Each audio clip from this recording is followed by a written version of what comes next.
natural gas, as we all know, is really one of the great resources of this country that has, I think, been a game changer within the last decade.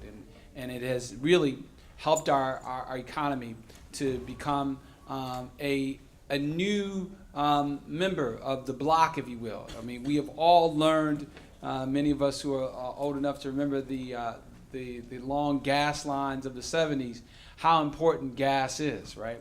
And how important energy is. And so we as people in this country have long been, I guess, at the kind of low end of the stick because we have just been consumers for the longest time. We as a country have not been producers of sufficient quantity that we can engage other countries and become their suppliers. But over the last years, this country has become a great force in the context of production of natural gas in particular. And again, leaders such as Don Santa have been at the forefront of that development. And in that context of the development of those resources, he's also been at the very soul of the conversations about why it's important to have women, why it's important to have African Americans, Latinos, and Native Americans involved in the exploration, and not just at the very line levels, but also in the senior levels as well. So we're honored to have Don serve as one of our partners, and we'd like to ask you all to bring your hands together to recognize him for his leadership.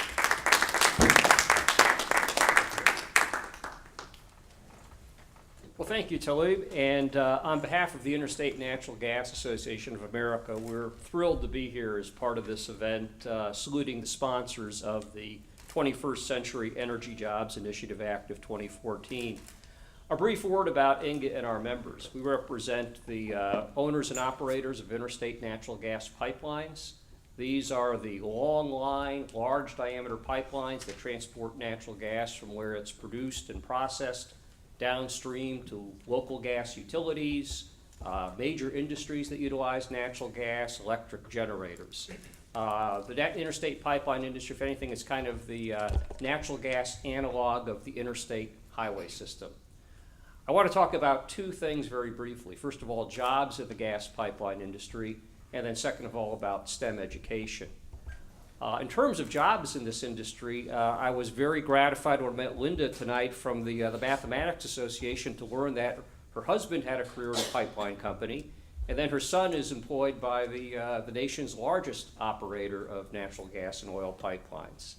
And I've got to say that as I go out and meet the folks who are working for our members, and especially the younger generation of folks, it is amazing just how much more diverse it is in terms of gender, ethnicity, race. It is really remarkable. Also, when you think about jobs in this industry, think about the recession that we went through, the recovery from that recession. It took a tremendous toll on the construction trades. But one of the bright spots in terms of construction trades, and that's really helped some of the recovery there, have been oil and gas pipeline jobs, where we've seen a big net increase in jobs. And think about the themes that we talk about these days. Infrastructure. This is infrastructure.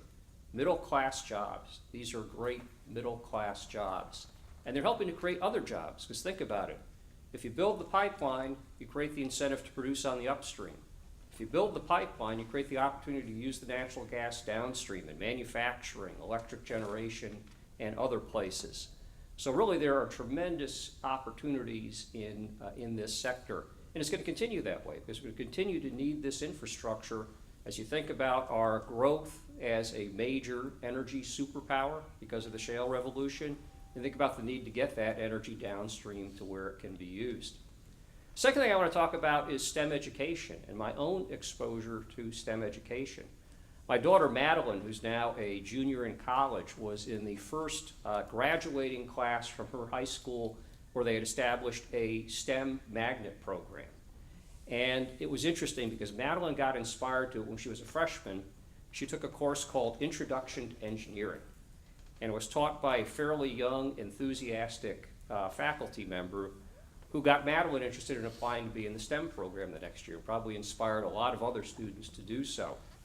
And it was remarkable the opportunities she had through that in terms of the rigor, in terms of the subject matter, in terms of the opportunities, in terms of special projects and trips and things of that nature. Truth be told, when Madeline went to college, she didn't continue on a STEM path, but still I think she benefited just so tremendously from that exposure. And I think of that one faculty member who inspired her and others of her classmates to do the STEM program, who probably they would have never otherwise have thought of it or have thought they were capable of it.